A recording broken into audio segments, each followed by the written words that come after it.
j'ai perdu mon père moi-même à Noël. Le jour de Noël, Le j'ai grillé. 24 décembre. Exactement. Donc, ce jour-là, on va pas se mentir, hein, ce jour-là, c'est un monde qui s'écroule, etc. Et ben, c'est ce jour-là que j'ai décidé de rajouter ce chapitre-là, parce que je me suis dit, OK, ado, t'aides des gens, mais est-ce que c'est le moyen de voir si ce que tu proposes aux gens, c'est vraiment efficace? Parce que le nombre de personnes, le nombre de garagistes qui réparent vos voitures, mais quand vous voyez leur voiture à eux, vous vous dites, je suis pas sûr que je suis prêt à ce qu'il répare ma voiture, ce mec. Et ça a été vraiment ça, de me dire, est-ce que de voir les méthodes, d'apprendre, de comprendre que ça fonctionnait. Et quand j'ai vu, et ce que j'ai me proposé dans ce livre, c'est vraiment la méthode que j'ai trouvée la plus adéquate, la plus efficace, avec les différentes phases qu'on peut trouver, avec plein de choses. Je ne veux pas trop en dire parce que je préfère que vous découvriez aussi. Mais vraiment, pour moi, ça a été vraiment une aide dont j'avais besoin.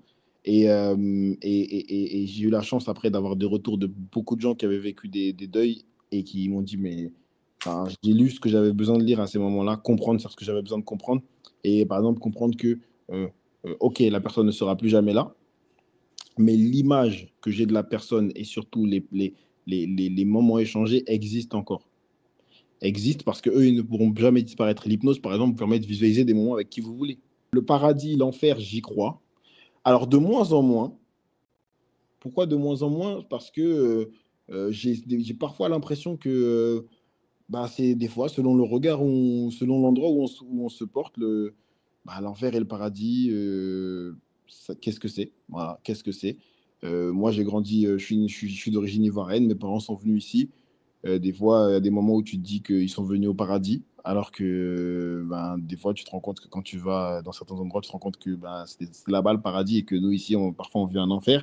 Donc, quand tu te questionnes et quand tu vois un peu les variables et les choses, tu comprends que bah, la vie, c'est pas Disney. Voilà, c'est pas, y a pas le méchant et les gentils, et que c'est un peu plus proche des mangas où même le méchant, quand tu comprends son histoire, tu te rends compte qu'en fait, il est méchant pour nous, mais en fait, il fait ça pour peut-être sauver sa famille ou tu vois. Je pense qu'il y a un Dieu. Je pense aussi que ce Dieu-là, il a laissé des capacités psychologiques à chacun. Donc, le cerveau a des capacités d'ailleurs que certains n'utilisent pas. Hein. Genre, certains, juste, C'est gentiment dit. voilà, juste réfléchir, ça serait bien. Et je pense que dans ces capacités-là, il y a ce libre arbitre, ce choix de se soigner soi-même, ce choix d'être ouvert aux gens, d'être tolérant, de réfléchir et surtout d'essayer de préserver ce qu'on a. Parce qu'aujourd'hui, on a un monde qui va dans tous les sens et je pense que si j'avais l'occasion d'hypnotiser quelques chefs d'État, ben, ça réglerait tous ces problèmes. Oh, okay, got it.